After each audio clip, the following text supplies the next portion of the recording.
thank you so much for taking time to speak with us. We know this is a busy time of year for you, and that's my first question. What do the days leading up to Christmas look like for Santa? Very busy and hectic.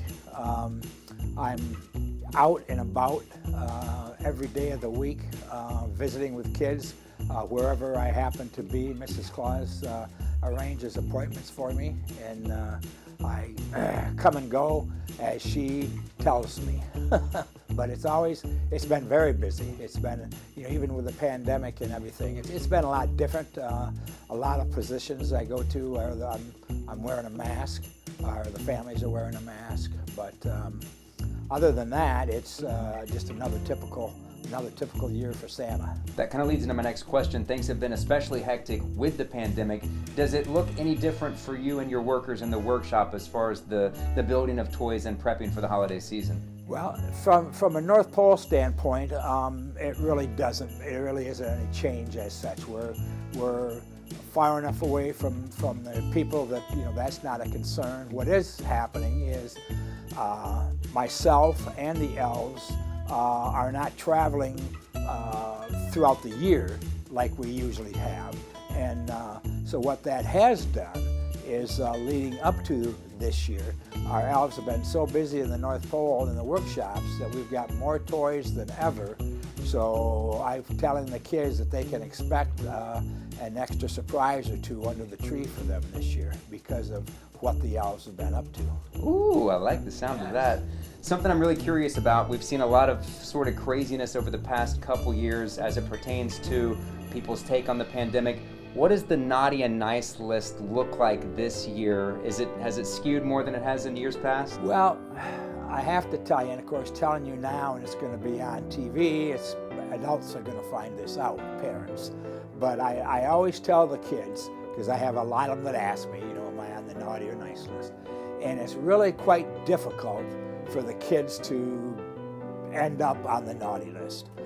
They may be there at certain times throughout the year, but I'll tell them, you're kind of right on the fence, you can, but I don't remember a year that I've had a child that ended up on the naughty list. So I don't tell the parents that, but they kind of use that over the kids to try to keep them on the straight and narrow. A lot of the parents are on the naughty list this year, I would imagine. Well, there's a lot of them that are working really hard to either make it to or stay on the good list.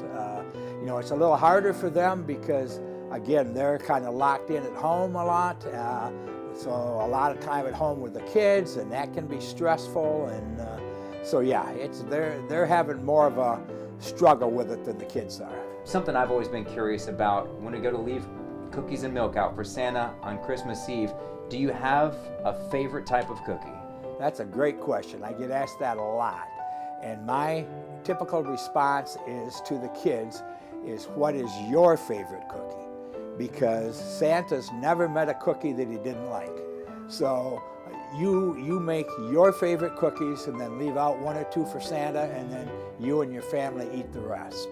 Is this a fun time of year for you? Oh, this is what Santa lives for. It's there's no other time of the year that's better than this. The year-round, I'm out and travel and visit kids throughout the world. The closer we get to Christmas, the excitement that the kids have is tenfold in me, because I just know what is happening and what is coming and what the kids are going to go through. And seeing the faces of the kids, there's nothing greater than seeing the love and joy in a child's face. Well said. And really one of my final questions here, once we get through Christmas, do you have an opportunity to take a break, or is it right back to the workshop getting things prepared for next year? Well, just like in some of the stories and songs and stuff, Santa does settle in for a long winter's nap.